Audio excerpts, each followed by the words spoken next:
Hello everyone, I'm Dr. Wilson, Superintendent of West Plains Schools. Over the next few weeks, we will be releasing videos on the precautions that we are taking to ensure the safety of our students upon their return to school. I know everyone is anxiously awaiting our return to learn plan. We currently have a special board meeting set for tomorrow night, July 28th, to discuss the reopening of our buildings. This plan will be issued on Thursday, July 30th. We are currently working with the Howell County Health Department, the area schools, recommendations from the CDC, from the American Association of Pediatrics, just to name a few. Please know that we are working diligently to prepare a comprehensive return to learn plan. As we all know, this is uncharted waters. We are working very, very hard to make sure that your students are safe when they come back to school. Please have patience and understanding. We thank you for all that you've done throughout the summer to keep your students safe. We look forward to seeing everyone this fall.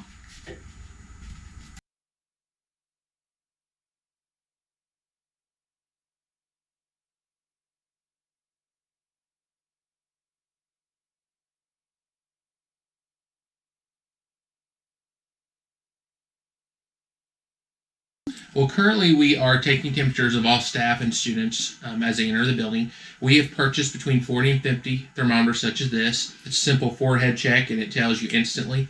And that's something we plan on continuing when school starts. We will have these at all buildings throughout the district, and I've asked the principals how many they need for all their entry points. So that's something we will continue when school starts.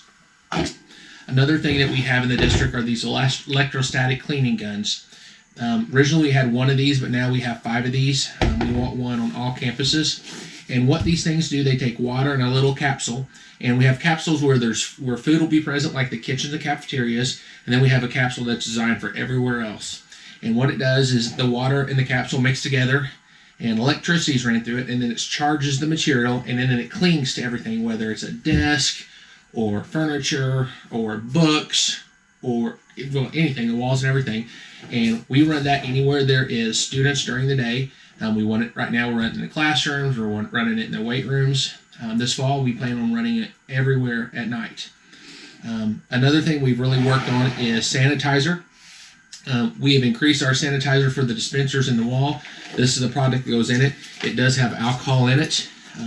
We've replaced all of the existing sanitizer with alcohol, and we've added that throughout the district.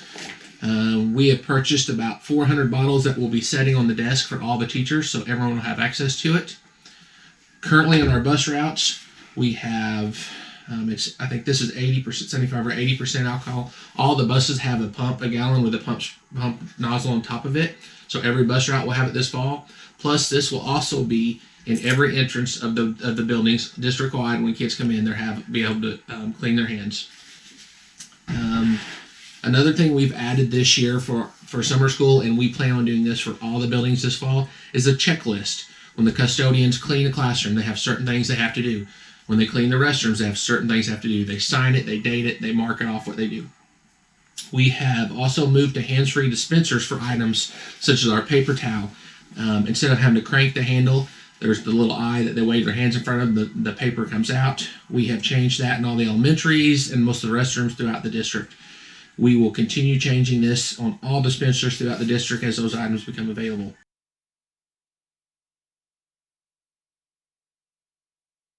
We are building walls in the 4th grade trailers. Currently, those classrooms were combined where we had 2 teachers and 2 sets of classes. We put a wall up in between those, and to help with future contract tracing if the need is issued. We are trying to add a 3rd shift. Currently, I'm advertising for 3rd shift custodians. What I would like to do is have a couple people just on 3rd shift, like from 10 to 6 or 9 to 5, that will go through the district and run these district-wide. I don't really have the manpower with the staff I have or the time, so I think that would be beneficial for the district. My maintenance crew currently, they are building these dividers. We were able to purchase some plexiglass last week, and they will be used kind of like this, like there's a one-to-one, a teacher and one student working together teaching. Just a divider space. We are probably going to build about 40 or 50 of these right now. With the materials we're able to buy, we plan on continuing to build these throughout the year as materials become available.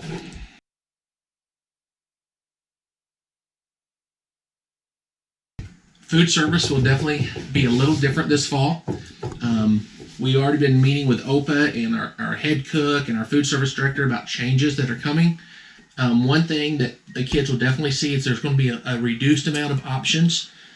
They will also not be dipping the food themselves or grabbing food like they have in the past.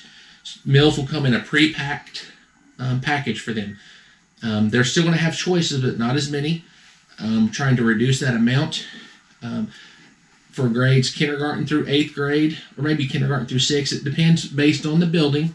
But a lot of kids now will be eating breakfast and lunch in the classroom. It depends whether it's the elementary or South Fork, middle school or high school. Each building will be a little different, but you will see a lot of kids eating breakfast and lunch in the classroom. And like I said, that will be prepackaged. If they're eating in the cafeteria, breakfast or lunch, you will see a lot of assigned seating for the students. Once again, if something comes up, we want to be able to do contract tracing. Lastly, at the high school, we have kind of enlarged the seating areas for the students. We have taken some rooms to provide additional cafeteria space. A couple classrooms will be utilized this year for cafeterias. Last thing I'd really like to add, parents, if you have some ideas or suggestions for us, email them to me. I'll gladly listen to those, or if you want to give us a call, we will take your phone call. Be patient with us. We're learning every day by this. We are in contact with people. They give us suggestions between our cleaning vendors, our supply vendors, and probably some things that we do today we might change, or we might add more stuff tomorrow. It's changing every day. 5 years ago, our main goal was to teach kids and keep them safe. 5 years from now, it's still going to be to teach kids and keep them safe.